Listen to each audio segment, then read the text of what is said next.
tiene dos caras, como Jano. Un Estado que hasta el momento que la persona es detenida tiene que actuar con todo el rigor de la ley. Y tiene que perseguir a la delincuencia, y tiene que procurar detener, y tiene que trabajar muy fuertemente con todos los medios posibles de seguridad, de inteligencia, etcétera, para lograr que no haya delito. Ahora, cuando la persona está detenida, necesariamente tiene que aparecer otro Estado. Otro Estado, que es un Estado que tenga que concentrarse en el trabajo sobre la recuperación de esa persona, aún en casos, por supuesto, en todos los casos, aún en esos casos en que la persona tenga que quedar detenida. Porque no es el único modo de resocialización, y sé que es algo probablemente disruptivo o discutible, la libertad. También puede trabajarse dentro de la cárcel, también puede producirse dentro de la cárcel e integrarse en la educación hacia los demás internos una cantidad de medios que permitan ir resocializando a la persona. Entonces, creo realmente que ese Estado tiene que aparecer una vez que la persona es detenida. Empiezan a estar en agenda las cárceles. La gobernadora María Eugenia Vidal ha puesto en agenda las cárceles. Y tenemos que trabajar ciertamente sobre esa. 35.800 presos en la provincia de Buenos Aires, ni la suma de todas las provincias, y una situación compleja respecto de los lugares de alojamiento en razón de que la última cárcel grande construida es del año 2001 en la provincia, y luego solo algunas alcaidías. Y sabemos que esta situación puede ser una situación que sea leída como agravante de esa condición en la que están las cárceles de la provincia. Repito, es nuestra función de dirigentes el resolver esta cuestión. Y no por eso decir, bueno, dejemos más gente libre en las calles cuando merecen estar encarcelados. Dos miradas entonces, muy claras. Por un lado, creo que hay que armonizar con el Código Penal, y en cuanto al contenido de la ley, esta nueva visión de incorporación de las víctimas, que es central, que es fundamental y que es absolutamente justa. Enfoquemos el derecho penal desde las víctimas de una vez y para siempre. Miremos el derecho penal desde las víctimas y vamos a cambiar el paradigma del derecho penal que nos invadió durante muchísimos años y que llevó al fracaso en el que estamos actualmente. Porque no es verdad que esta cuestión se produjo en un contexto en el cual hubo siempre agravamiento de penas. No. Hubo una situación de agravamiento de penas. ¿Estoy convencido que agravar las penas es una solución? No, debe trabajarse conjuntamente con otros elementos. Los países seguros en el mundo son aquellos en los cuales a una persona se la detiene, cuando se la detiene se la condena, y cuando se la condena se cumple. Las tres cuestiones al mismo tiempo.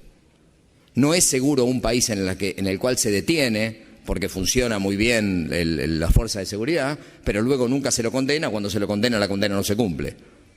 O un país en el cual el final del cuento, que son las penas, funciona muy bien, pero nunca se detiene a una persona o nunca se lo condena. Es decir, las tres cuestiones tienen que estar armonizadas al mismo tiempo. Eso eleva el costo de delinquir. Ahora, cuando miro también desde la justicia de las víctimas, realmente entiendo que la mirada del derecho penal cambia absolutamente. Comprendo, entiendo a aquellos que tienen otra mirada, pero cuando lo miro desde las víctimas, que me parece que es, ojalá, la visión que podamos tener en el derecho penal en el futuro, vamos a percibir que no solamente sino que otros cambios son imprescindibles y necesarios. Bueno, este es Gustavo Ferrari, ministro de Justicia de la provincia de Buenos Aires. Vamos a discutir lo que está planteando, porque hoy vamos a hablar de cárceles en Argentina, el presupuesto y gestión de recursos. ¿Cuál es la posición política de los gobiernos actuales, tanto de la provincia como del país, con respecto a esto, de acuerdo a lo que está planteando Ferrari? Y bueno, buen día, estamos en La Madriguera con Fernanda Gil Lozano, Buen día. Liliana Magrini, Buen día. Mario Ganora. ¿Y qué temita, hermanos? ¿Qué temita? Totalmente. A mí me gustaría, bueno, primero decir que es el día del himno.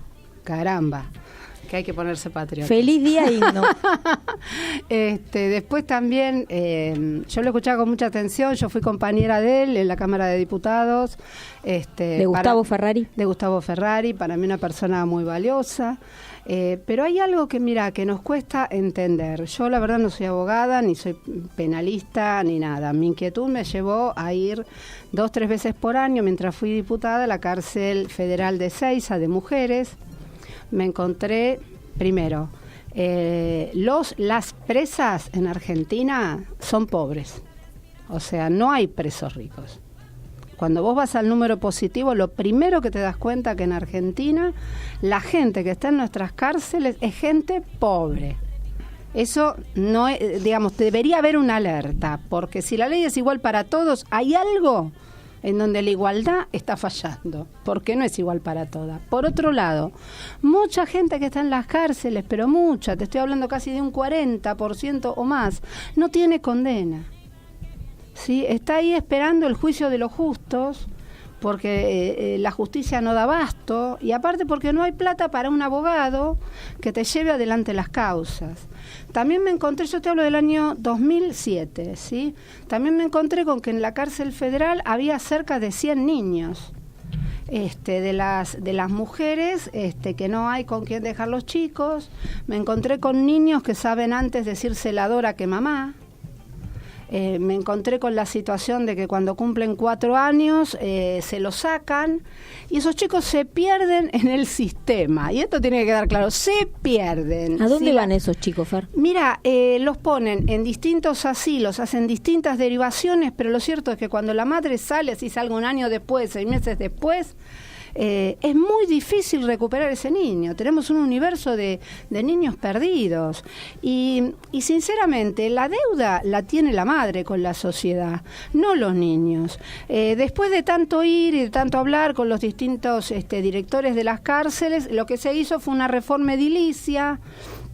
Y también se comenzó a trabajar con la idea de que, bueno, las madres si eran salteñas no se las trajera a Ezeiza, porque muchas veces las que están embarazadas o iban a parir se las llevaba a Ezeiza porque no había otra cárcel que pudiera contener esa situación. Ojo, va un pediatra, hay muchas cosas que pasan que yo digo, bueno, eso está bien, pero lo que está mal es que haya tantos chicos en la cárcel.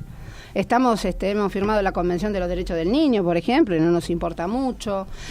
También fui a cárceles en donde, yo siempre lo cuento, la chica se llamaba la Barbie. Esa chica apareció suicidada. Se colgó con una sábana de 2-3 metros y después de haber hecho la torta para su nena, que era el cumpleaños y que la venía a ver un sábado. Bueno, el jueves se suicidó. Rarísimo el suicidio. Rarísimo. Yo hablé con las compañeras de ella y ellas me contaron, o sea, la mandaron matar, porque esta chica, a diferencia de muchas de las que estaban internas, era una chica que había hecho el secundario, que tenía conciencia de sus derechos y había tenido un altercado gravísimo con una celadora. La mandaron matar. Ojo, y alguien me puede decir, usted está mintiendo, no estoy mintiendo. Hablé que cuando yo quise hacer algo, a mí las internas me fueron muy sinceras. Me dicen, bueno, se lo contamos, pero nosotros esto no lo repetimos porque usted se va y nosotras nos quedamos. Es muy fuerte la situación. Sí, es un ejemplo de la situación de los internos e internas en las cárceles argentinas. Sí. O sea, nada de lo que te cuenten, o sea, es peor todavía de las cosas, de los detalles que a veces y quiero escuchamos. hacer la salvedad. Fui a cárceles federales, fui a cárceles que ediliciamente están bien, pero sé perfectamente que si vos te vas a Olmos, que si te vas a otros establecimientos, estamos en Auschwitz, ¿viste? O sea, sin... Lili. Bueno, muchas preguntas, ¿no? ¿Funciona el arresto domiciliario para las mujeres con hijos? O sea, ¿es necesario? No, bueno, no pero funciona. la ley lo No contempla. funciona. O sea que, bueno, en realidad, esto que vos decías al principio, ¿no? Están presos los pobres. Sí. El sistema penal lo que hace es disciplinar a los pobres a partir de la amenaza de la cárcel.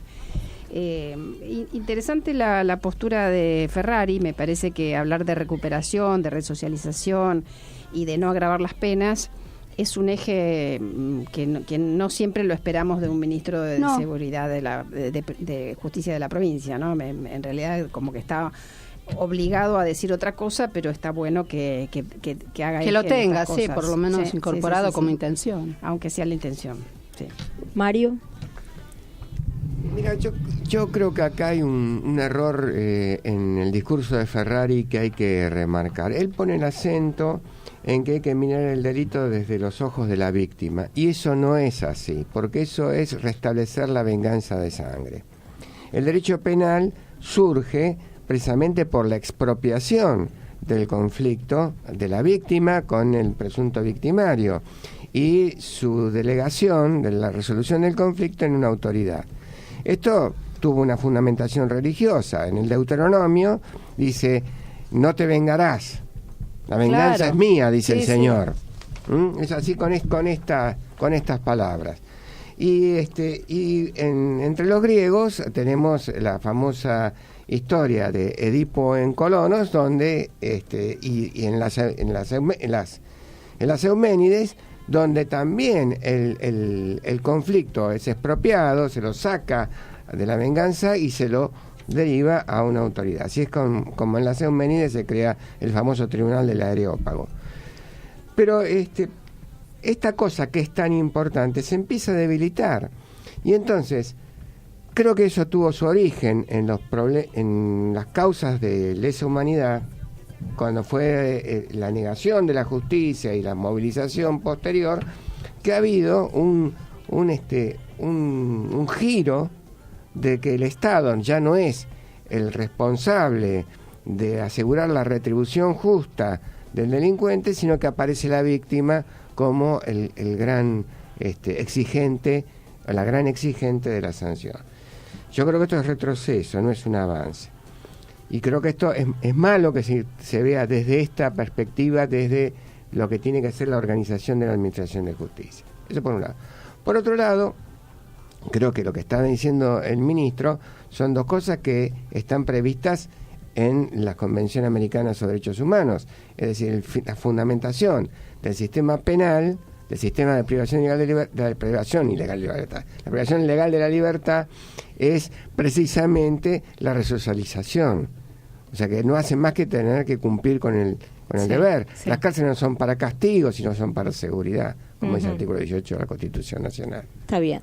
Bueno, nosotros para andar este camino en un tema bastante arduo, como todos los jueves, tenemos una invitada que sabe mucho de esto y que nos va a ayudar a entender el tema. Ella es una profesional con extensa trayectoria en temas de cárceles, es presidente del Observatorio Internacional de Prisiones, es filósofa, psicoanalista y está maestrando filosofía del derecho. Y la presentamos así.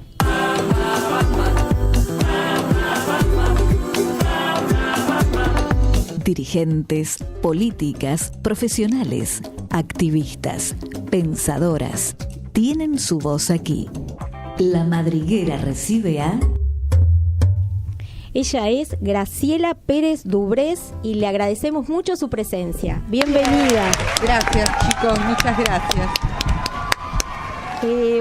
Usted es presidenta del Observatorio Internacional de Prisiones. ¿Cuál es el objetivo de este observatorio? Nosotros observamos y tutelamos los derechos de las personas privadas de su libertad, estén en cárceles, institutos de menores, neuropsiquiátricos o geriátricos. Toda aquella persona cuya libertad esté sujeta, haya sujeción de su libertad ambulatoria y de expresión, bueno, eso cae bajo nuestra tutela. ¿Y cómo están nuestros presos en Argentina? Muy mal, pero quisiera ir contando algunas cositas porque Fernanda ha puesto el dedo en algo ultra sensible. Primero quería decirle que el doctor Ferrari, si bien como expresó el doctor Ganora, tiene un discurso que aparentemente podríamos todos adherir como un discurso acorde a lo más progresista de nuestro derecho. En realidad lo que está haciendo es ceder a la tentación neoliberal, que es toda una corriente internacional de privatizar el conflicto. La idea de que haya un Estado fallido en materia de derecho penal no nos habilita a privatizar el conflicto.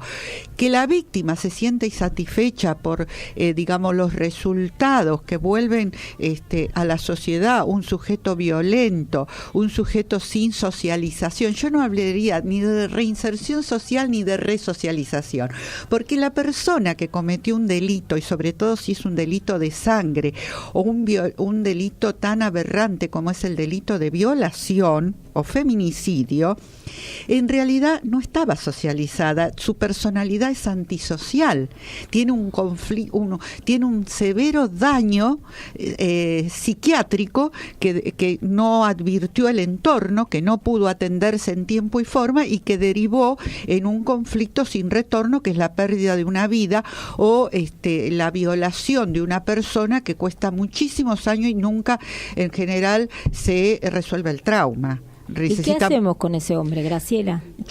El Observatorio Internacional de Prisiones de Argentina fue una voz y sigue siendo una voz en el desierto en la ejecución de la pena, en el sentido que nosotros desde el año 2003 venimos insistiendo con algunos diputados a los que podemos acceder, con algunos senadores a los que podemos acceder, porque hay que ser francos, no es que les despierte demasiado amor el tema, y que en general cuando reciben es porque pertenecen a la Comisión de Justicia y Asuntos Penales, pero si el tema no está en el candelero, bueno, ya veremos si queda así. Nosotros creemos que la reforma que hay que hacer en la 24660 es muy cortita y muy productiva y que atañe mucho a la seguridad tanto del encartado, de la persona que es declarada victimaria, como redunda en beneficio de la víctima. Estas personas no deben cumplir la pena en una cárcel común. Deben ir a parar a un instituto neuropsiquiátrico. Y se diría, bueno, sí, pero no están dementes, están ubicados en tiempo y espacio. No, están dañadas en una patología que es muy difícil de detectar. Hay la mitad de la biblioteca en salud mental está para un lado y la otra mitad para el otro, que si bien comprenden, no pueden evitar hacer lo que hacen, porque es una compulsión, es un momento de satisfacción. Nadie renuncia tan fácilmente a lo que le da satisfacción. Nadie de nosotros, neuróticos simples y corrientes, renunciamos a lo que nos da satisfacción. En realidad esas personas tienen cierto goce, en general, ¿no? Cada uno hay grados, hay diferencias, en la voluntad de dominio y en el daño que le produce a la víctima. Esas personas están severamente dañadas y posiblemente no deban retornar nunca más a la sociedad porque están demasiado dañadas y el saber médico, psiquiátrico, psicológico no puede dar una respuesta adecuada. Pero en ese caso debe haber casas de medio camino. Falta instrumentar de verdad una herramienta eficaz, ¿no? Porque todo este asunto de las víctimas y todo esto tienen que ver con que muchos han reincidido en delitos de sangre. Y es verdad. Porque una vez que se rompió ese freno inhibitorio, en la cárcel no se socializa. Yo recuerdo yo le hice esta pregunta a la doctora Piermarini, que era en ese momento directora del sistema carcelario en la provincia de Buenos Aires, y le pregunté hace 4 años, doctora, el diputado Ricardo Vago fue el que organizó la visita a una de las cárceles y ella estaba presente, y le pregunté, doctora, ¿qué tratamiento le están dando a los violadores? ¿Hay tratamiento psicológico?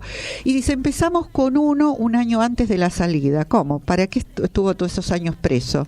Porque después la progresividad de la pena en la igualdad ante la ley le corresponde a todos, y de nada vale que el sistema de un informe negativo, porque estamos haciendo del victimario una víctima, porque es un sujeto contra el sistema que no le proporciona las herramientas para su socialización. Eso por un lado. Sí. Por otro lado, contestando un poco también a Fernanda, la ley de maternidad en las cárceles, en la provincia de Buenos Aires es flagrantemente violada. Claro. Nosotros hemos hecho una presentación ante Martín Lorat, que es el secretario el subsecretario de Derechos Humanos del Superior Tribunal de la provincia de Buenos Aires, donde detectamos 53 mujeres que en comisaría le dan el pecho al bebé a través de la reja. Esto es infame. Es infame, es asombroso. Es degradante. Bueno, hay un expediente abierto, está trabajando, yo confío en Martín Lorat, es una persona muy comprometida con el tema de derechos humanos. Graciela, a ver, lo que dijiste deja a la luz por lo menos 2 violaciones terribles. Una, hay gente presa en comisarías. Sí, y 2, que no se contabilizan en el total. Están presas en comisarías que todavía están sin condena. O sea, están en la misma situación que otros presos en las cárceles, todavía sin condena. Sí, pero en comisaría, lo cual es gravísimo. La situación en las comisarías es 10 veces peor que en las Pipí, cárceles. Popó en latas. Obvio. Y además, lo que estás diciendo es que los niños están igual condenados igual que sus madres, y no se está cumpliendo con la 26472, que habla de la posibilidad de obtener arresto domiciliario para estas mujeres. Así es, no se les da arresto domiciliario a estas mujeres porque, entre otras cosas, no están condenadas. No, porque la situación de prisión preventiva es un hábito del conservadurismo. No sirvió de nada que peleáramos por tener jueces de garantía que avalan la carátula de comisaría, y van todos por la misma. Es más, tuvimos en San Nicolás un chico que es originario de Córdoba, cometió un delito en Trenquelauquen, entonces está lo pasaron a San Nicolás, ya condenado en primera instancia, y hace 4 meses que estaba en el pabellón de admisión, con lo cual no accede ni a un piso para establecerse, para cumplir la pena, la educación y el trabajo, que es lo que le corresponde. Cuando hablemos del trabajo, yo les cuento que es una explotación infame a nivel de esclavitud, y que todavía ese grupo de víctimas que auspician que las víctimas tienen que saber cuándo van a salir y si están de acuerdo o no están de acuerdo que salgan. Bueno, dicen, tienen que trabajar, de acuerdo, todos aspiran a trabajar, pero el hecho es cuánto se les va a pagar, porque mano de obra gratis es mano de obra esclava, y nosotros reprimimos la esclavitud en la asamblea del año 13. Está bien. Bueno, vamos a seguir luego de la pausa de las 12, Alvarito. Desde Bartolomé Mitre 1711, Ciudad Autónoma de Buenos Aires, Argentina, y hacia todo el planeta. Transmite Radio Sónica, emisora declarada de interés cultural y social por la Legislatura de la Ciudad Autónoma de Buenos Aires y ganadora de los premios Éter 2008 y 2014. Radio Sónica. En Argentina es la hora 12. Tiempo de espacio publicitario.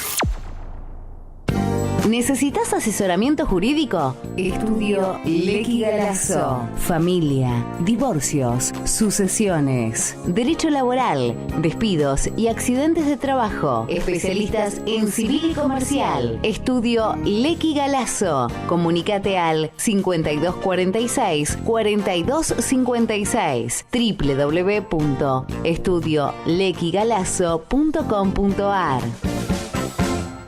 Los lunes podés escuchar No es el momento. Un magazine completo, notas, entrevistas, buena música, sorteos y mucho humor. Con la conducción de Carlo Pedevilla y Norita Griesaber. Lunes, 16 horas, por Radio Sónica, la radio más escuchada de Internet. Arriba Cabrales, Café Cabrales, significa buen café. Todo lo que escuchaste y lo que no pudiste escuchar lo tenés en un solo lugar. www.radiosonica.com.ar. Ingresá a la sección podcast y reviví cada uno de los programas de nuestra grilla. Radio Sónica, vanguardia tecnológica al servicio de la información. Training Rosario. Entrenar es salud y hacerlo con profes especializados y con buena onda es mejor. Full Training en Rosario. Comunicate al WhatsApp al 341-542-6159. ¿Te juntás con amigos y están cansados de comer siempre lo mismo? Acá tenés la solución. Pernil 10, un riquísimo pernil de cerdo con 30 figasitas y 3 salsas a solo 1.000 pesos. La medida justa para compartir entre 6 y 10 amigos. Entregas jueves, viernes y sábados de 20 a 24 horas. Delivery en zona oeste. Conocé todas nuestras promociones llamando al 46 23 94 10 o en nuestra fanpage facebook.com/pernililisto o visitando nuestra web pernililisto.com. Hacelo fácil. En la Ciudad Autónoma de Buenos Aires, vivir mejor es ley.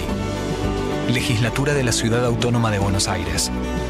www.legislatura.gov.ar. Conectate a Radio Sónica. Interactúa con nosotros. Seguinos en Facebook. Sónica Radio. Radio Sónica. Conectados las 24 horas. Viaje con nosotros a través de un paseo efímero pero intenso, desprejuiciado, antojadizo y casi obsesivo. Una travesía sin rumbo fijo para experimentar sin moverse. Un camino repleto de tentaciones, música, cine, gastronomía, entrevistas a pasajeros de lujo y todo lo que se nos cante improvisar sin miedo al ridículo. Somos ilustres viajeros y los invitamos a que nos acompañen en el viaje a ninguna parte. Todos los lunes a las 20 horas por Radio Sónica, la radio más escuchada de Internet. Fin de espacio publicitario. Seguí conectado con Radio Sónica. El sonido se expande a la velocidad de la luz. Desde Argentina hacia todo el planeta. Radio Sónica, la radio más escuchada de Internet. Estás escuchando La Madriguera por Radio Sónica. Podés seguirnos en Facebook, Twitter, Instagram, Periscope y en nuestro canal de YouTube. Para comunicarte con la producción, lamadrigueraprensa@gmail.com o déjanos tu mensaje en Facebook. Ante un caso de violencia, llama al 144. Apoyan a este programa y adhieren a sus contenidos Frente Renovador Nacional de la Discapacidad. Por los derechos, integración, respeto y dignidad de las personas con discapacidad y sus familias. ONG Buenos Vecinos, organización apartidaria de vecinos que trabajan para mejorar su barrio. Buenos Vecinos, gente común haciendo cosas extraordinarias. Fundación Volviendo a Casa, organización no gubernamental con sede en Salta que trabaja en la asistencia a las víctimas de la trata de personas. Asociación Internacional de Salud Mental de la Mujer, a través de su representante regional en Sudamérica, la doctora Elena Ledin. Panelistas, doctora Liliana Magrini, doctor Mario Ganora. Producción, Marita Ponte. Redes sociales, Florencia Sánchez.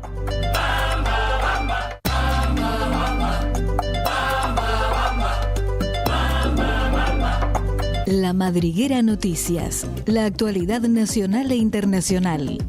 Encuentros, resoluciones, avances, actividades y todas las novedades en cuestiones de género están aquí, en La Madriguera Noticias.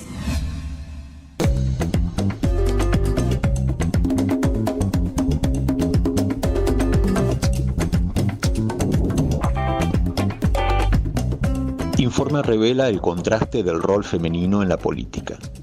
Bolivia ocupa el segundo lugar del mundo en cuanto a la participación de mujeres en el legislativo, pero está en el puesto 38 de las naciones con presencia femenina en los ministerios, de acuerdo con un informe publicado por la ONU. El mapa, titulado Mujeres en la Política año 2017, fue difundido ayer por la entidad de las Naciones Unidas para la Igualdad de Género y el Empoderamiento de las Mujeres, ONU Mujeres, y la Unión Interparlamentaria, UIP, con datos de hasta el 1 de enero de 2017. Según el ranking, Bolivia ocupa el segundo puesto de presencia femenina con un promedio de 53.1% de mujeres en la Cámara de Diputados y un 47.2% en el Senado. En primer lugar está Ruanda, con 61.3% en la Cámara Baja y 38.5% en la Alta. Tercer lugar para Cuba. Le siguen Islandia, Nicaragua, Suecia, Senegal, México, Finlandia y Sudáfrica, que cierra el top 10. En cuanto a jefas de Estado, el informe de la ONU revela que solo 11 de 152 países están dirigidos por mujeres, mientras que 53 países tienen a una mujer como presidenta del Parlamento. Bancada progresista del Parlasur visitó a Milagro Sala.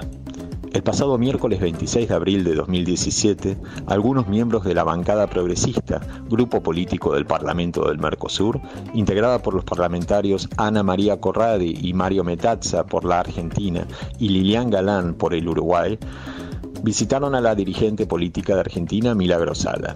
El propósito del encuentro fue entregar personalmente una carta dirigida a Milagro Sala en nombre de la bancada progresista del Parlasur, grupo político interregional y multipartidario que incluye al Frente para la Victoria, FPV-PJ, el Partido de los Trabajadores, PT de Brasil, el Movimiento al Socialismo, MAS de Bolivia, el Frente Amplio de Uruguay, el Frente Guazú de Paraguay y el Partido Socialista Unidos de Venezuela, PSV. El fútbol de las Mazaguas que juega en contra del machismo. Un grupo de mujeres utiliza el fútbol como pretexto para fortalecer a una de las comunidades indígenas de México, azotadas por el machismo y la violencia de género. Este pueblo indígena del Estado de México se escandalizaba si las niñas vestían unos pantaloncillos de fútbol y jugaban con el balón. Hasta que Guadalupe García, Lupita como le dicen, fundó la primera selección mazagua de fútbol. García nació en San Juan Coajomulco, una comunidad en el municipio de Jocotitlán, en el Estado de México, región azotada por un incontable número de femicidios y agresiones hacia las mujeres. Hasta aquí, La Madriguera Noticias.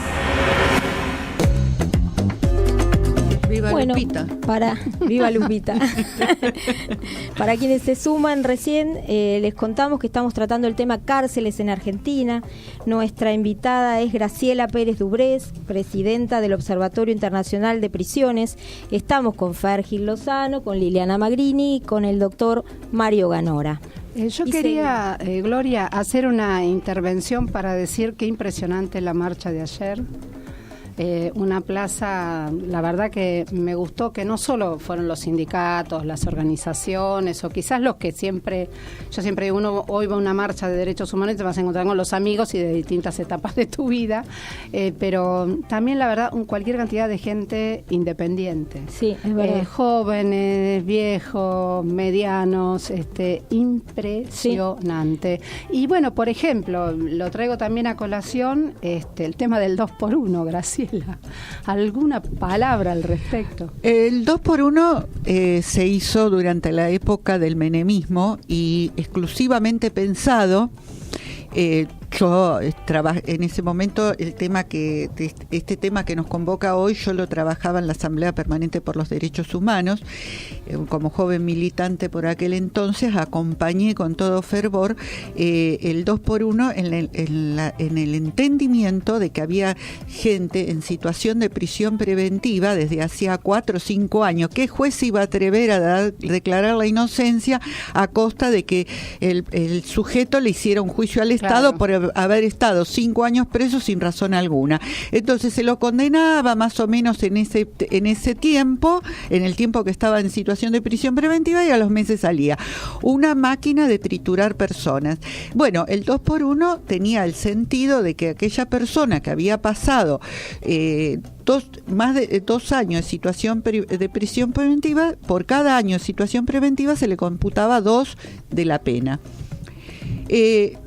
Fue un bache de los legisladores no pensar, claro, ni aquel entonces ni luego, durante toda la etapa del kirchnerismo, ni durante la etapa de Duhalde, ni en ningún momento se pensó que el 2x1 se podía aplicar en principio por el principio de igualdad ante la ley a condenados de lesa humanidad.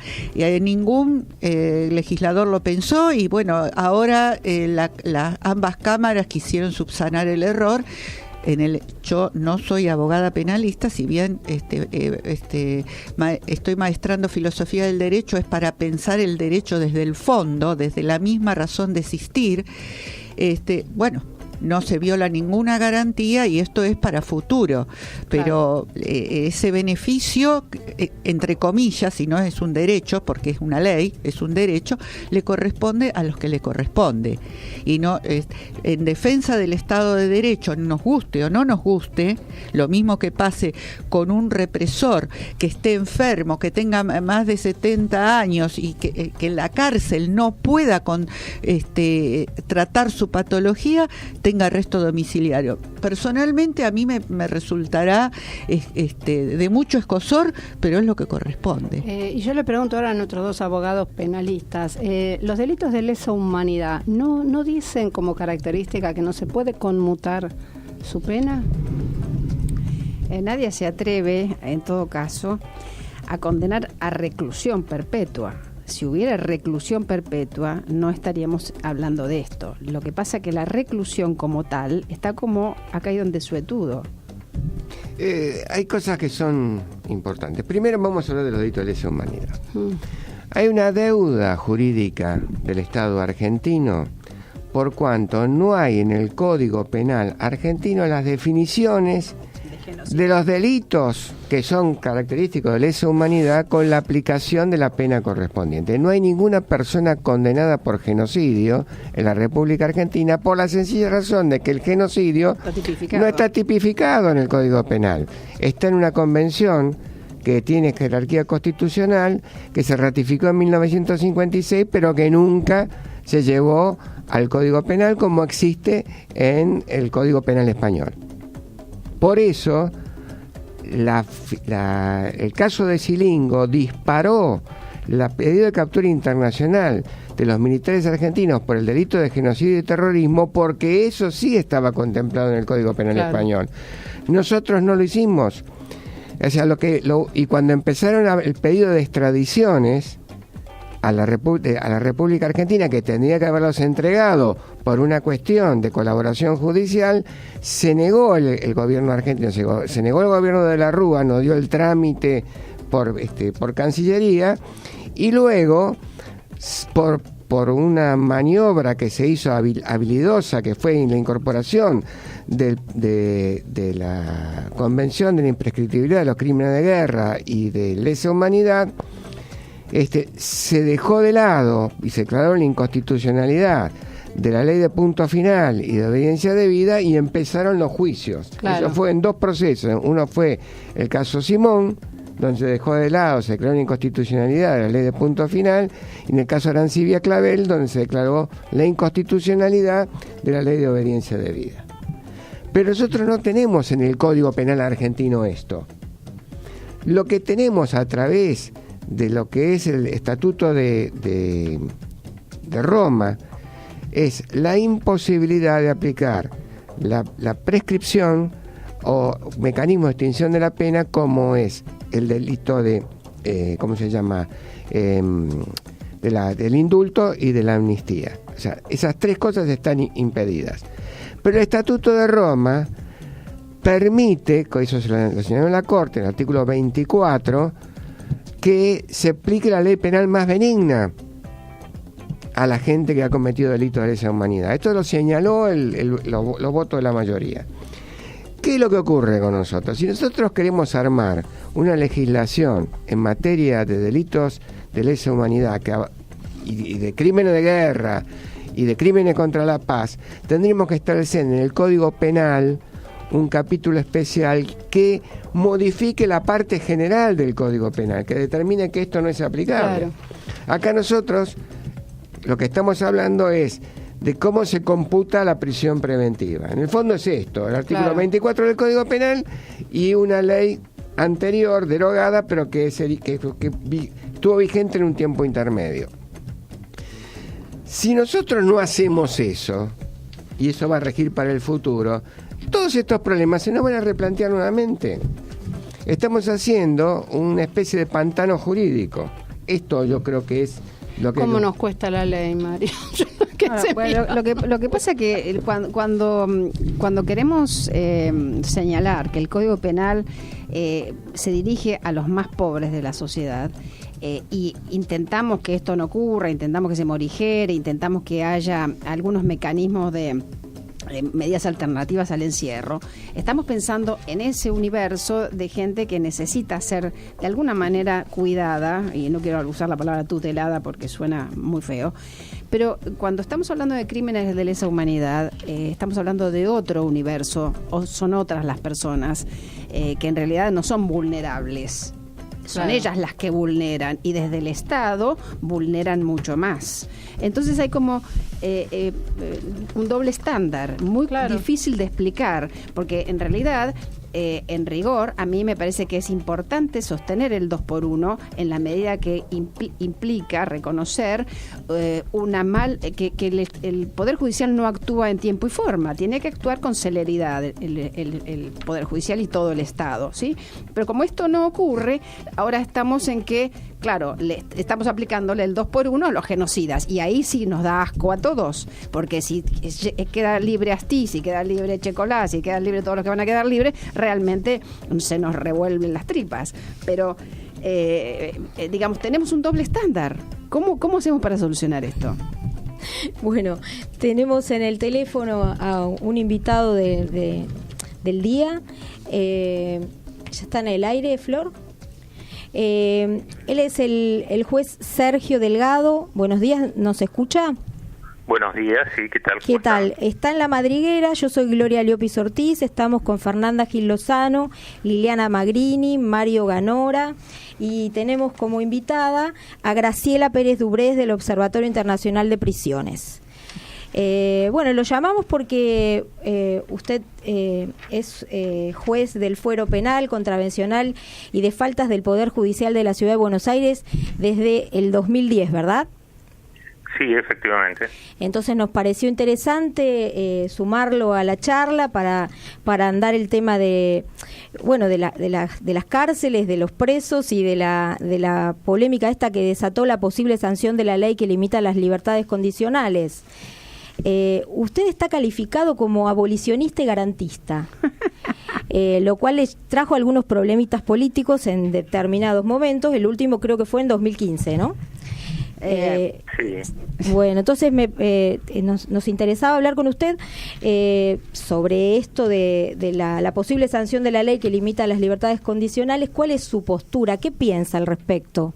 Hola, Sergio. Hola, ¿qué tal? Buenos días, ¿cómo están ustedes? Acá estamos varios. Bueno, yo no soy ni abolicionista ni no garantista. Obviamente las garantías en la Constitución están para hacerlas cumplir. Con relación a la reforma de la ley 24660, yo tuve ocasión de presentarme en el Senado a dar mi opinión, porque me invitó a la comisión, cuando invitó a un grupo de personas a opinar sobre lo que se propone. Y lo que yo señalé es que estas normas, más que recordarme la legislación de Mendoza, que es el origen del proyecto, lo cierto es que yo las conocía de antes de que se sancionara en Mendoza, porque eran las normas que estaban vigentes cuando estaba vigente en la ley de la dictadura, el decreto 412/58, la vieja ley penitenciaria federal, y la dictadura de Videla le había hecho una reglamentación al régimen de la progresividad que tenía muchos rasgos parecidos a los que se quieren implementar actualmente. Esa reglamentación había privado totalmente de progresividad a la ejecución de las penas. Es decir, casi no había personas que accedieran a salidas transitorias que tuvieran alguna posibilidad de avanzar al periodo de prueba durante la dictadura militar. La situación en las cárceles era bastante complicada, además de haber todo un plan criminal con centros clandestinos de detención y tortura en los cuales se perpetró cualquier cantidad de barbaridades. La verdad es que en las cárceles las condiciones no eran maravillosas, había superpoblación, había problemas de todo tipo, había un régimen especial además más gravoso para los presos políticos. Todo esto se valoró cuando llegó la democracia y hubo una ley de cómputo privilegiado del tiempo de detención durante la dictadura. La ley 23.070 también previó, como la ley 24.390, un cómputo privilegiado de la detención por las condiciones aberrantes en las que se había cumplido la detención. Bueno, ese régimen yo creo que fracasó. El Congreso en su momento dio una solución que fue descomprimir la situación en las cárceles con esa legislación en el año 84, se sancionó, y después en el año 96 hubo una ley que yo en su momento la critiqué por no ser suficientemente avanzada, por no ser suficientemente flexible, pero que la verdad es una ley bastante buena. Yo he aprendido a conocerla y entender que permite una interpretación mucho mejor de la que permitían las normas anteriores. Permite cumplir con las reglas mínimas de Naciones Unidas en cuanto a la flexibilidad del tratamiento, que es lo fundamental. Porque el problema que tenemos en las cárceles nuestras es que queremos hacer tratamiento penitenciario, pero no tenemos presos condenados. La mayor parte de la población carcelaria está procesada en las cárceles, es decir, goza de un estado jurídico de inocencia y no puede ser tratada como penada, porque no tiene todavía un juicio en que haya sido condenada. Entonces, es el problema de Muñoz, por ejemplo. Estamos hablando de Muñoz y a lo sumo tiene una sentencia no firme, pero eso tampoco permite tratarlo como condenado. Entonces, el problema es que la mayor cantidad de la población carcelaria purga gran parte de la pena con la prisión preventiva. Hoy a los juzgados de ejecución de la capital ingresan a cumplir sentencias dictadas por los tribunales orales. En la mitad de los casos ya superada la fecha en la que la gente podía haber accedido o al periodo de prueba o a las salidas transitorias o a la libertad condicional.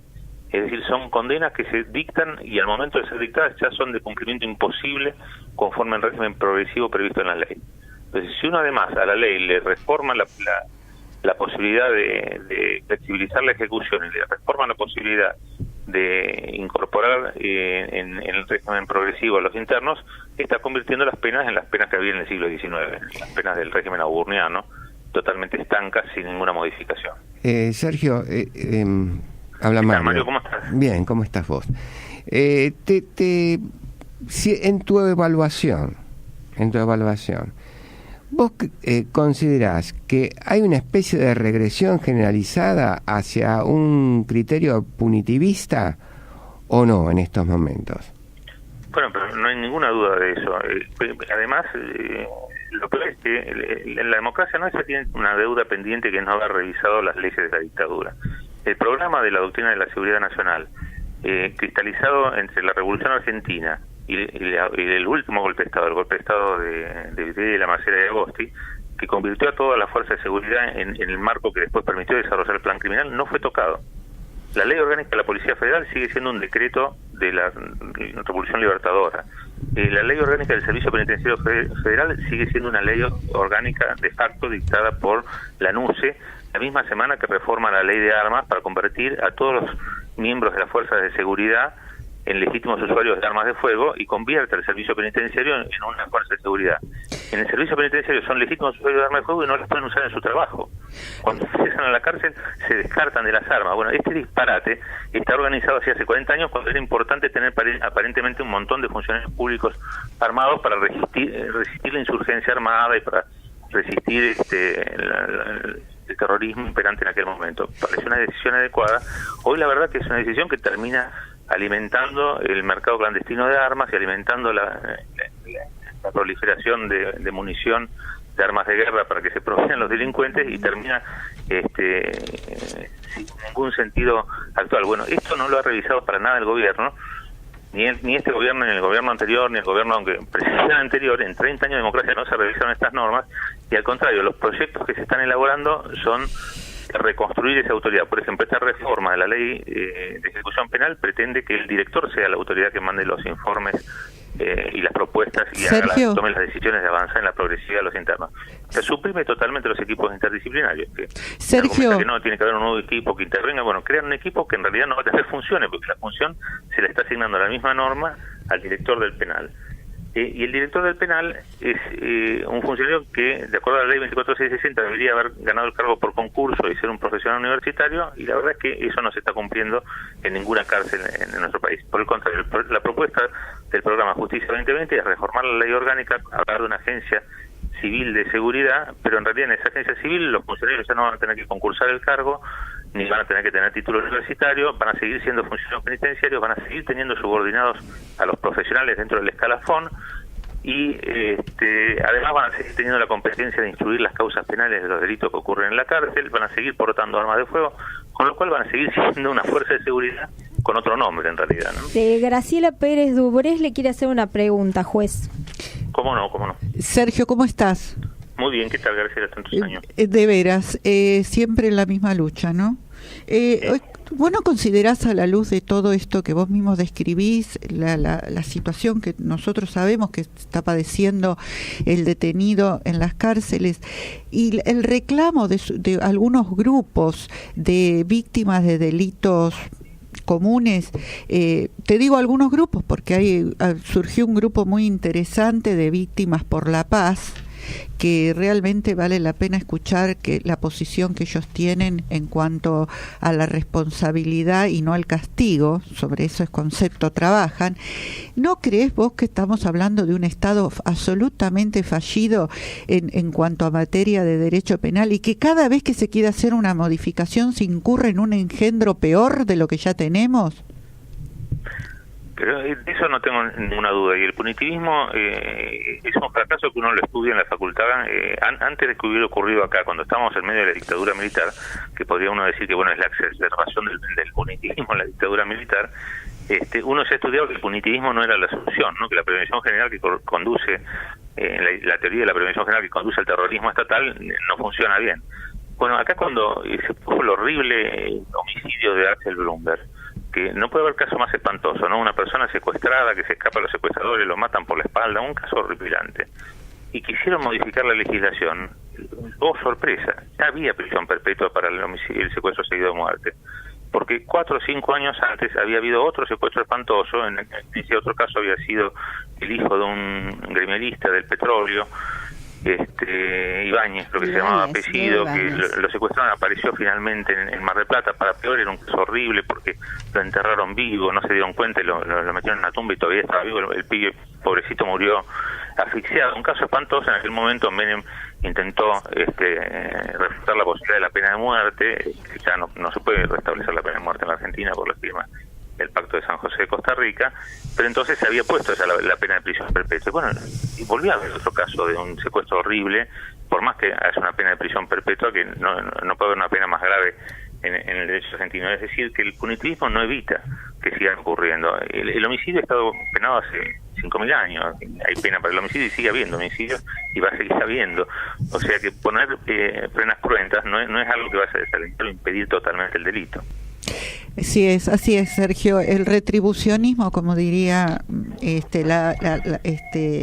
Aristóteles, no ha servido y estamos en un franco retroceso y eso es muy preocupante. Gracias, Sergio. Una pregunta, Sergio. Bueno. La cuestión del sistema acusatorio en donde se menea tanto el nuevo rol de la víctima, me parece que trae su complejidad, porque si ahora la víctima vuelve a ser la que maneja la cuestión del conflicto y ya esta expropiación por parte del Estado no es tan efectiva, ¿qué nos queda, no? Porque entonces la víctima va a querer vengarse aún hasta en la ejecución de la condena. Bueno, a mí, te digo la verdad, no me parece mal que la víctima participe en el proceso penal y que se le escuche y que se tenga en cuenta su opinión. Lo que sí me parece mal es que se pervierta el sistema acusatorio y se lo convierta en un verdadero sistema inquisitivo. Lo que se está queriendo armar es un sistema en donde los fiscales no tienen controles judiciales, en donde yo he terminado viendo procesos en los cuales los fiscales terminan imputando a las propias víctimas. Terminan pidiendo la detención de la víctima que se niega a seguir adelante con la denuncia, seguir adelante con una causa. Entonces uno se pregunta un efecto paradojal, claro, porque muchas víctimas quieren dejar atrás el conflicto y lo delegan en el Estado, el supuesto tercero imparcial que le resuelva la vida. Está en una situación de subjugación, yo voy a seguir adelante porque esta es la acción pública y si usted no quiere declararlo, lo que hacer es detener la audiencia. Sí, claro, entonces volvemos a victimizar, recreando toda la escena en un juicio oral y público. Terrible, sí, es verdad. No hay reparación ni restauración, hay punitivismo puro. Exactamente. Bueno, sí, por eso no veo mal el restablecer el rol de la víctima y el volver a una justicia. En el caso de que quiera la víctima. De una justicia en donde el acusatorio se lo está distorsionando, convirtiendo en un modelo inquisitivo redivivo. Sí, el problema es ese, que me parece que están poniéndole una máscara al acusatorio, una máscara inquisitiva. Hoy por hoy es como si el discurso patriarcal de la sociedad hubiera adoptado el discurso de la cuestión de género y se toma la cuestión de género para exacerbar el punitivismo. Tal cual. Tal cual. Yo le agradezco muchísimo su intervención. La verdad que no puedo decir que es un placer porque el tema es muy duro, pero la verdad que entre tanta opinión, sin ningún tipo de experiencia y respaldo, yo valoro muchísimo su experiencia y que nos haya dedicado este tiempo. Le agradecemos mucho, le damos buen día. Él es el juez Sergio Delgado, juez del Fuero Penal Contravencional y de Faltas del Poder Judicial de la Ciudad de Buenos Aires. Que tenga muy buenos días. Gracias. ¿Es inocente? ¿Es un papelón para usted? No, yo hago mi trabajo de la mejor manera posible. Soy un ser humano que me puedo equivocar como todo el mundo. Trato, rezo para no equivocarme. Hago mi trabajo y mi trabajo tiene un montón de controles. O sea, yo no hago lo que quiero. Yo pido las cosas y se las pido a un juez. A su vez el juez, si me da la razón, tiene las apelaciones de las otras de los defensores. Y eso va a una cámara donde 3 jueces ven lo que yo pedí, lo que decidió el juez y lo que dicen los defensores. Y hasta ahora, por lo menos en este caso, la Cámara de Apelaciones, la Sala Séptima, viene confirmando casi todos los procesamientos y prisiones preventivas que ha dictado el juez a pedido de la Fiscalía.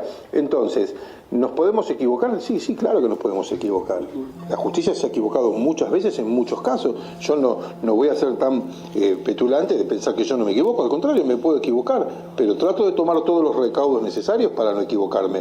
Y sí, en este caso estamos hablando de una pirámide, una estructura piramidal de recaudación, y están presos con prisión preventiva confirmada por la Cámara, la plana menor, digamos, y están procesados la plana intermedia. Es de pensar que quien está en la cúspide no debe ser ajeno. Y cuando tenemos declaraciones, testimonios y prueba documental que indican a esta persona, y nosotros tenemos que pedir su declaración indagatoria para que se defienda. Y a mí me encanta, yo he escuchado por ahí que el defensor dice que la Fiscalía no quiso interrogarlo.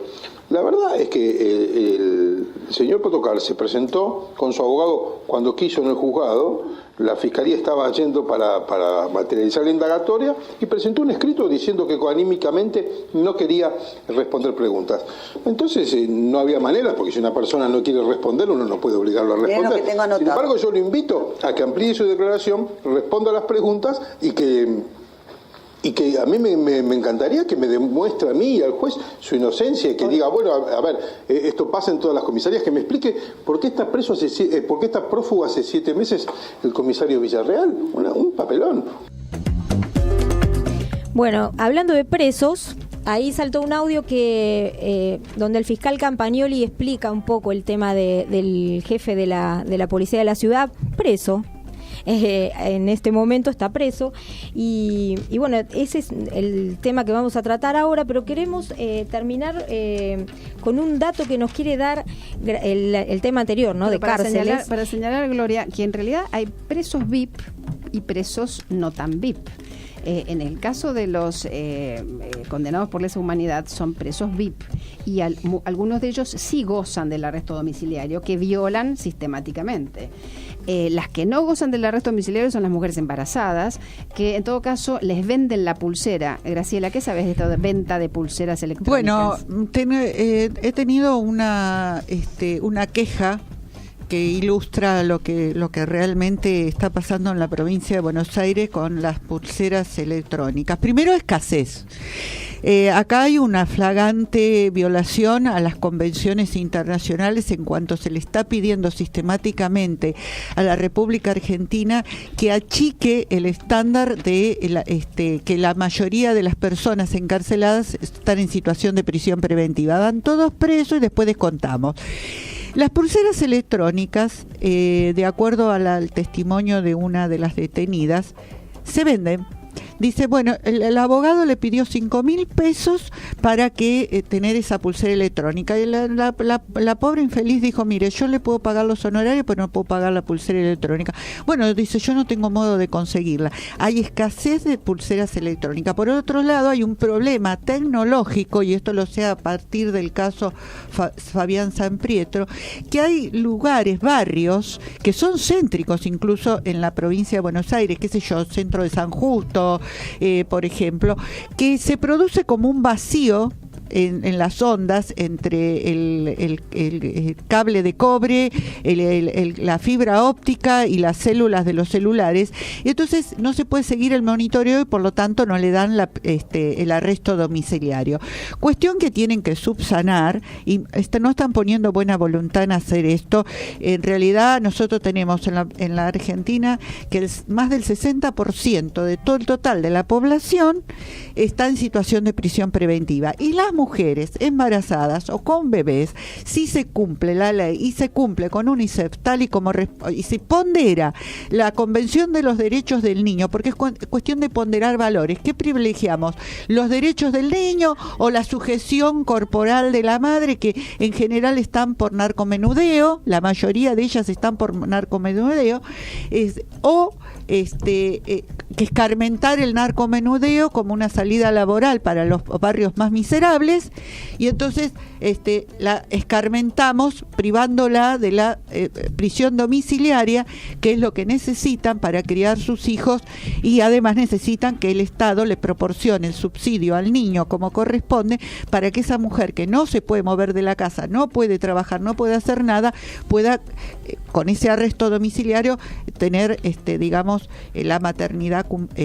O sea que las pulseras estas electrónicas no tienen efectividad en algunos lugares de la ciudad de Buenos Aires. No, hay un problema tecnológico. O sea, si con el tema de violencia de género estamos creyendo que vamos a salvar a las mujeres a partir de tener tobilleras electrónicas, van a correr la misma suerte. No va a tener, digamos, el sistema no va a colapsar porque no tenemos tecnología suficiente. Exactamente, es así.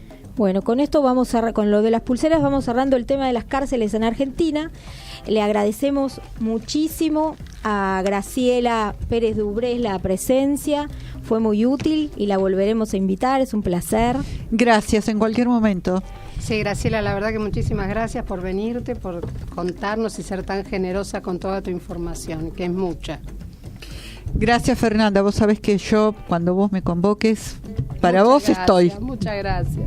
Bueno, vamos al temita Potocar. 2 subcomisarios detenidos por el fiscal Campagnoli señalaron al comisario Potocar y hablaron de aprietes, reuniones cara a cara y jugadas sucias para proteger el esquema de corrupción. La defensa del jefe policial ya pidió su libertad. Ahora sabemos que está procesado el jefe. Al tiempo que tenemos preso y procesado a Potocar, tenemos denunciado a Martín Ocampo, el ministro de Justicia y Seguridad de la ciudad. Mario Ganora, ¿usted qué dice? ¿Estamos por buen camino o estos 2 muchachos, como no son pobres y tienen vinculaciones y apoyos políticos importantes? Yo quiero destacar una cuestión. Acá hay una persona que no aparece y que tendría que preguntárselo, porque esto Potocar no lo viene haciendo de ayer. Potocar proviene de la División de Drogas Peligrosas de la Policía Federal. Uh-huh. Y ustedes recordarán que hubo un libro que escribió un defendido mío, querellado por calumnia sin injuria por el señor Roncaglia, actual jefe de la policía, que decía... De la Policía Federal. De la Policía Federal, cuál era la forma como estaba operando esta brigada de la policía, ¿no? de drogas peligrosas. O sea que esto es una conexión que viene arrastrándose de tiempo sobre la que es la corrupción de la Policía Federal Argentina y la transferencia de esa Policía Federal Argentina corrupta a la ciudad. No hubo un proceso de depuración. Todos sabemos cuáles son los negocios de la Federal, que no tenía todavía la Metropolitana, pero que han pasado conjuntamente, que tienen que ver con el narcotráfico, tiene que ver con el corte de los vehículos, tiene que ver con la fabricación de causas, tiene que ver con políticas de extorsión a los comercios y tiene que ver con malversación de caudales públicos que cuando se hacían pasar los chalequitos naranja con una cantidad que no era la que efectivamente prestaba funciones. Este es el problema de la policía.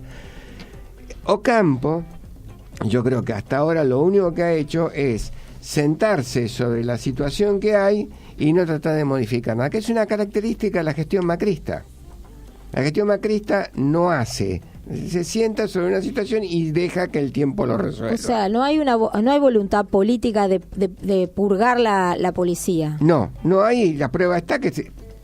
Vean ustedes el absurdo, ni siquiera pudieron ponerse de acuerdo sobre el uniforme que va a usar la policía de la ciudad. Fernanda, ¿vos creés que Campagnoli actuó solo como haciendo, o sea, es un buen fiscal y esto le cayó, digamos, como una lluvia que afecta, por supuesto, al partido gobernante, pero, o sea, ¿qué va a pasar con el juez? Mira, yo lo que pienso es que Campagnoli, como en general la gente allegada a la coalición cívica, tratan de buscar desde la justicia y desde el hacer causas como el enderezamiento, ¿no es cierto?, de algunas perversiones y algunos sistemas muy corruptos. Yo particularmente pienso, yo creo que la intención de Campagnoli es la mejor, ¿sí? Ahora, cuando vos te mandás y te lanzás, yo lo digo por la experiencia que tuve cuando le he visto a Carrió hacer tantas denuncias.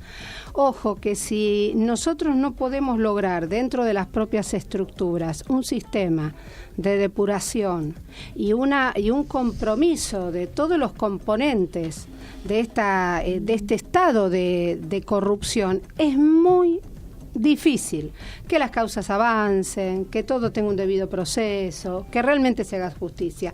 Es muy difícil. Mirá, vos sabés que hace poco estamos trabajando también acá con una denuncia gravísima que hubo sobre un comunero de la Comuna 1, un tipo que abusa sistemáticamente de las mujeres que trabajan con él. ¿Y sabes cuál es el problema? Lo protege Angelici.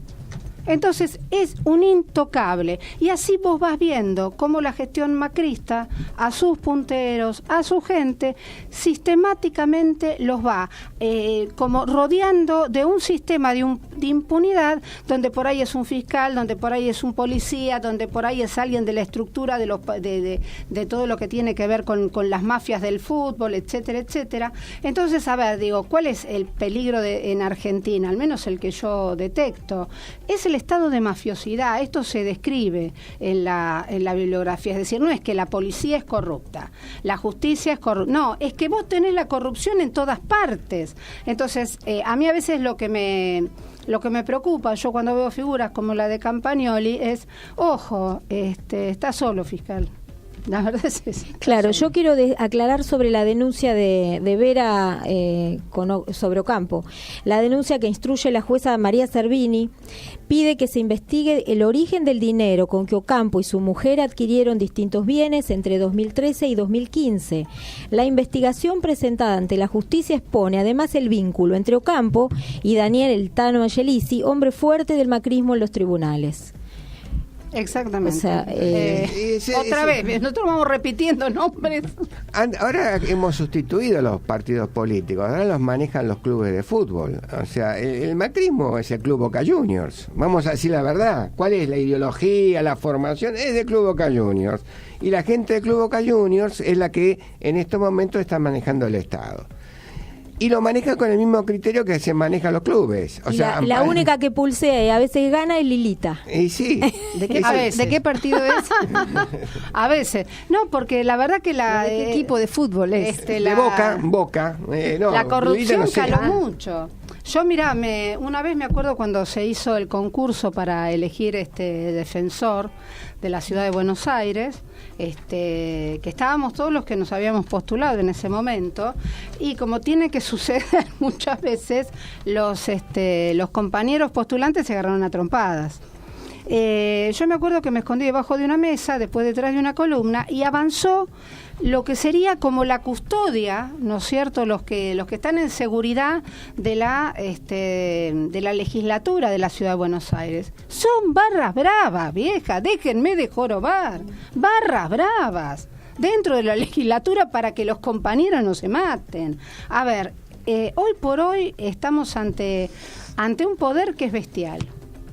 Yo le voy a decir... Y a veces se pone de sonrisa y nos da consejos New Ager, pero muchas veces tiene esto, viene el barra brava y te muele a palos. Yo voy a decir una cosa que tiene que ver con algo que es una repartición que está en las tinieblas. Ustedes saben que existe una repartición que es de habilitación, que estaba a cargo del que fue actualmente de aduanas, que estaba a cargo de todo lo que tenía que ver con habilitaciones y verificaciones. Era la control comunal. Pero también hay simultáneamente una repartición que tiene la misma jerarquía. Que ¿Eso depende de la Agencia Gubernamental de Control? Exactamente. La Agencia Gubernamental de Control dependía de una misma autoridad, que era el Ministerio de Seguridad, y al lado de esa hay una agencia que tiene la misma jerarquía, que se encarga de la seguridad en los espectáculos deportivos. Nosotros tenemos una situación, es que estaba a cargo de eso de Ignacio Palazuelos. Tenemos una situación permanente de inseguridad en los espectáculos deportivos, y no hemos logrado hasta ahora que se visualice esa agencia y se le pidan cuentas de lo que está haciendo. Y le quiero señalar que ese funcionario, Ignacio Palazuelos, a su vez, actuaba como abogado de establecimientos que eran controlados por la Agencia Gubernamental de Control. Claro, todo queda en familia. Todo queda en familia. Entonces, juez y parte. Yo lo he denunciado ante la justicia, lo he denunciado ante lo que era la legislatura, y esto no se toca. O sea, existe una actividad permanente del Estado de incumplimiento de la legislación. ¿Qué es el Poder Ejecutivo de la Ciudad de Buenos Aires? Un centro de conspiración para vulnerar la Constitución de la ciudad y las leyes de la ciudad. Esa es la realidad. Madre de Dios. Estamos enojados con Mario, pero es que la verdad siempre desde el llano estamos como peleando con los molinos de viento, porque vos te sentís, cuando vos vas avanzando en las causas y ves los personajes que se te aparecen, te queda todo mucho más claro, y llega el momento que vos te preguntas qué estoy haciendo. Es muy difícil realmente hoy el tema de la justicia, el tema de lo mismo, por ejemplo, cuando yo miro la movilización de ayer y yo digo, bueno, ¿cómo puede ser que lleguemos a esto? Después vos ves, desde los primeros dichos de lo pérfido, un presidente que le preguntan por los 30.000 desaparecidos y dice que no tiene la menor idea. 2 de los jueces que firmaron este fallo los quiso poner por la ventana, no pudo, entonces bueno, de alguna manera encontró... El director de la aduana también hizo su aporte con el tema de la cantidad de desaparecidos, ¿verdad? Exactamente, o sea, cuando vos ves que te empiezan a demoler, ¿no es cierto?, lo que costó tanto avanzar en un camino de compromiso de justicia, yo digo, esto no pasa por casualidad, por más que después me salga todo el gobierno a decir, no, nosotros no estamos de acuerdo, no, nosotros, bueno, mira, si no estás de acuerdo, ¿por qué no te informas de los 30.000 desaparecidos? Nuestro señor presidente, ¿dónde se cree que está presidiendo? ¿En una cancha de fútbol realmente? Hubo 30.000 desaparecidos, no te podés hacer el tonto o decir que no tenés posición. Esto es lo que a mí a veces me preocupa, porque digo, las cosas que nos están pasando es como realmente uno dice, bueno, si pasa, pasa. Esta gestión no te da respiro, tenés un palo distinto todos los días, absolutamente, tenés escuchas telefónicas vergonzosas, no a los delincuentes, sino a la oposición política. Tenés todas las trabas que te puedas imaginar para de alguna manera ir haciendo y convenciendo a la gente que lo que nos pasa es un destino manifiesto. Y no, lo que nos pasa, nos deja de pasar, es voluntad política de la gente que está a cargo de la gestión. Entonces tuvimos el 2x1 y esta es responsabilidad de la gestión macrista. ¿Qué pasará? 1 de enero tenemos... bueno, sí, dale Álvaro, dale. 1 de enero tenemos ¿Qué una se sola unió, la policía. federal con la metropolitana? Nos pasaron la federal y la unimos con la metropolitana. O sea, una sola policía manejada de la ciudad. Bueno, y eso requiere un plan integral. El problema es el jefe de la policía de la ciudad un retroceso que está preso, ¿no? No, una cosa no quita la otra. Pero es el jefe. Pero es el jefe, claro. ¿Qué pensar de los subordinados? Es el único. Es el jefe que de acuerdo con la imputación era el último de una línea. Todo el mundo sabe que la policía hace ese tipo de prácticas, gran parte de la policía. No, pero perdóname ahora. Hacía. Bueno, hacía. Hacía. Y eso se Hacía, cambió. perdón, el caso que mencionaste era un caso anterior a su nombramiento como jefe de policía de la ciudad. Pero no entiendo esa diferencia temporal. Sí. Siempre sigue siendo Potocar. No. Perdóname. Ella lo que dijo recién es que sigue habiendo una corrupción generalizada. Bueno, es público y notorio. Sí, es notorio, claro. La policía sigue siendo corrupta, sigue teniendo su caja chica, y hay contaminación, claramente hay contaminación. No, yo vivo en la zona de los restaurantes, ahí en Raviñán y Costa Rica, donde el polo gastronómico. Muy cerca de acá, muy cerca de Sí. esta zona. Bueno, por ejemplo, yo tenía un amigo que tiene un restaurante ahí. Entonces pone el restaurante y todo el mundo le dice, si vos no le pagás al policía, te van a asaltar. Bueno, él no quiso transar con esto y lo asaltaron. Bueno, escuchábamos al jefe de gobierno de la ciudad, Horacio Rodríguez Larreta, en el programa de Mirta Legrand. Él asegura que se acabaron las cajas policiales. Pero mágicamente, bueno, por voluntarismo. Claro. Pero es curioso, el jefe de gobierno que designó a un hombre que ya estaba investigado por el tema de las cajas, ¿no? Designó como jefe a Potocar. Gloria, ¿cuántos prostíbulos tenés vos en la 11 en la Comuna 3. 11. Explícame una cosa, ¿no tiene nada que ver el comisario con los 11 prostíbulos? El comisario y el juez están todos judicializados. ¿Y algunos tienen 14, 15 causas. Decime una cosa, ¿cómo que siguen funcionando? O sea, acá, si vos lo sabés, me imagino que el comisario sabe, y si no lo sabe el comisario, mejor que lo echen. Y los trapitos en toda la ciudad de Buenos Aires también son manejados por la policía. Y hubo un trabajo muy interesante de la Alameda en su momento, que después, bueno, la verdad que hubo como temor y ese trabajo se vino para atrás. Se le sacaron fotos a dónde vivían los comisarios de las comisarías federales en la ciudad de Buenos Aires. Son mansiones. Y bueno, de ahí saltaron los dos de la séptima que están, los dos de la séptima que eran ricos, con mansiones en Cariló, barcos. Es impresionante el patrimonio. ¿Los fiscales para qué están? Ah, mirá, yo no sé, hasta ahora no han hecho ninguna denuncia concreta contra ningún policía, ni tampoco, y esto lo dijo Larreta, ellos Perdón, no investigan. Campagnoli, sí, Campagnoli sí. Sí, Campagnoli, uno. Bueno. Pero, no nos olvidemos de Campagnoli. No, es pero verdad. Hay una cosa que interesante. Hay que acompañarlo. Larreta dice que él no hace las denuncias por la Comisión de Delitos Federales en la Ciudad de Buenos Aires.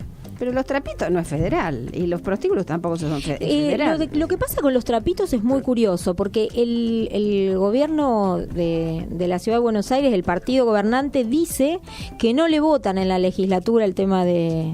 O sea, que no consigue votos para que sea... O sea, se prohíba la acción trapito. Es muy perverso el tema. Mirá, yo te digo que si vos tenés es muy perverso porque nosotros vemos los trapitos apurando a la gente, por ejemplo en el barrio donde yo vivo, la Comuna 3, el Santuario San Expedito, todos los fines de semana, los trapitos apostados sobre Ascuénaga, entre Perón y Rivadavia, apurando a la gente que viene a la parroquia Nuestra Señora de Valvanera para que, o sea, pueden estacionar si ellos quieren. ¿Y qué pasa con eso? Mira, eso se llama extorsión y está previsto en el artículo 168 del Código Penal. Bueno, pero la excusa del PRO es que los trapitos siguen estando porque ellos no encuentran mayoría con este tema en la legislatura. Ellos si quieren hoy, con las leyes vigentes, pueden hacer una intervención. No la hacen porque no quieren. Porque es una... Lo que pasa que es un círculo vicioso, porque el ciudadano le pide ayuda a la policía, le dice a la policía, mire que acá hay un trapito, ¿no? Entonces es espasmódico lo que hace la policía, va y lo corre, pero al rato vuelve, lo corre. Pero a ver, si la policía es socia del trapito, en realidad lo maneja la policía al trapito. El trapito tiene que entregar gran parte de lo que recauda, la mayoría de lo que recauda, a la policía. Bueno, eso se ha comprobado en la zona de River. Absolutamente. En la zona de River se ha comprobado y ahora parece como que se estaba controlando, reduciendo la cantidad de trapitos porque había una decisión política de sacarlos, pero nunca, o sea, lo que no vemos es que se profundice en nada. No, por eso es como dice Mario, es de superficie, es maquillaje. Es maquillaje, totalmente. A ver cómo hacemos, como que parezca que hacemos algo, pero en realidad no estamos haciendo nada. Entonces es más de lo mismo en la ciudad, en la nación, es más de lo mismo, pero con distinto color. En la ciudad va a ser siempre más de lo mismo. Yo creo que los negocios policiales no se han tocado. Los prostíbulos que existen... ¿En la provincia? Tampoco. Y renunció el jefe de la provincia. Claro, el jefe de la provincia renunció en vista de renunciaron. Y seguramente le pidieron parece que le pidieron la renuncia y él mandó una carta. No leí la carta. ¿Leyeron una carta? Una carta agradeciéndole a la gobernadora la oportunidad que le dio y diciendo que por razones personales ya se retiraba de la fuerza porque... ¿Pero cómo? ¿Renunció? ¿Lo renunciaron? Bueno, algunos dicen que le pidieron la renuncia porque estamos con Potocar preso. Pero qué elegante esto, ¿no? Todo muy elegante. Muy bien. Sí, la carta era conmovedora. Sí, muy al estilo pro. Yo lo que veo es que cambian las personas, pero el sistema no cambia. Y si el sistema permanece, y a veces cargarse una persona que ya está desgastada es funcional al mantenimiento del sistema. Lo que te puedo decir es que el negocio de la Policía Federal y el negocio de las policías provinciales, que consiste en el tráfico de drogas, la explotación de la trata de personas, la organización de los negocios que tienen que ver con la reducción de los coches robados y la fabricación de causas, esas son las cajas que se mantienen intactas. Y esas cajas no solamente benefician a la policía, financian la política. Esa es la razón por la cual no se profundiza. No hay una decisión política que diga, bueno, vamos a acabar con las cajas. Pero escúchame, si yo te digo que nosotros hicimos una denuncia contra Lidia Saya, que era la defensora adjunta, que había como legisladora, había citado a uno de los principales proxenetas de la Ciudad de Buenos Aires para pedir una colaboración para la campaña de Michetti. ¿Y qué pasó con eso, Mario? Nada, no pasó nada. Se archivó la denuncia. O sea, lo tenía el juez Lijo y el juez Lijo lo cajoneó. Tenía otra causa el juez. El juez Lijo tiene la causa, pero en lo que se había presentado en la Comisión de Ética de la legislatura, que hubiera significado, por lo menos llamarla a esta mujer para que diga qué fue lo que pasó, porque era una escucha telefónica oficial. Y además estaba en un teléfono en la legislatura. El proxeneta ofreciéndole plata para la campaña de Michetti senadora. Pero por suerte tenemos una hermosa noticia. Chicas, se enteraron. No. Tenemos un embarazo real. Tenemos un embarazo precioso. La verdad. Un niño más para la provincia de Buenos Aires. Para la provincia de Buenos Aires. Qué bien. Bueno, basta de tanta pálida. Un niño siempre viene con un pan bajo el brazo. Estamos hablando de... Lo único que me alegró es que esta vez no le va a tener que hacer juicio para la paternidad, como le pasó a su hija. Así que dentro de todo pues ya lo reconoció, reconoció ahora. Ya lo reconoció ahora, con lo cual al nonato ya lo tiene reconocido. Felicitaciones ¿Cómo repercutirá esto en la campaña política de Scioli, no? Como veremos todo muy elegante, todo precioso. Bueno, ya nos estamos yendo, gracias a quienes estuvieron escuchando, gracias a nuestros invitados y hasta el jueves que viene. Podés seguirnos en Facebook, Twitter, Instagram, Periscope y en nuestro canal de YouTube. Para comunicarte con la producción, lamadrigueraprensa@gmail.com o dejanos tu mensaje en Facebook. Ante un caso de violencia, llama al 144.